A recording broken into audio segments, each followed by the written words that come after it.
তো ফ্রেন্ডস, দেখতে দেখতে পুজো শুরুই হয়ে গেল। আর আজকে হচ্ছে শুভ ষষ্ঠী। বেরিয়ে পড়লাম প্যান্ডেল হপিং করতে। আর তোমাদের সবাইকে জানাই শারদীয়ার শুভেচ্ছা। এখন চলে এসেছি ধুলিয়াড়াতে, মেচোগ্রাম থেকে কিছুটা দূরে এই জায়গাটা। আর এদের থিম কি হয়েছে জানি না, বাট প্যান্ডেলটা দেখো শুধু, বেশ ভালোই হয়েছে।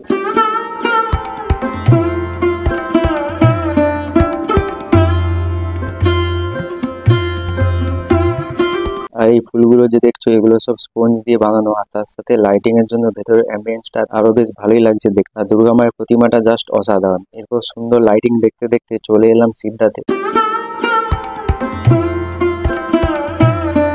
আর প্যান্ডেলের উপরে যে ডিজাইন গুলো রয়েছে, এগুলো সব বাঁশের টুকরো দিয়ে করা হয়েছে, দেখতে বেশ দারুণ হয়েছে।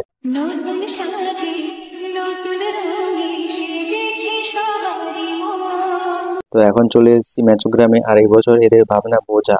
আর প্যান্ডেলটা খুবই সুন্দর হয়েছে। আর এখানে ভিড়ও রয়েছে প্রচুর। আর ঠাকুর দেখার জন্য দাঁড়িয়ে রয়েছে এখন লাইনে।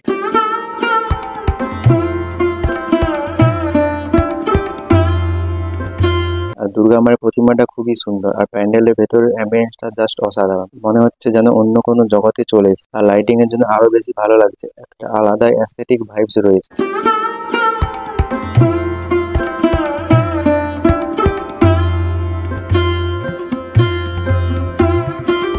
এরপর চলে গিয়েছিলাম হসপিটালে। না মানে এবছর এদের ভাবনা চক্ষু হসপিটাল। আর এই জায়গাটা হলো কেশাপাট। তো ফ্রেন্ডস, আজকের ভিডিওটা এতটাই। দেখা হচ্ছে পরের ভিডিওতে।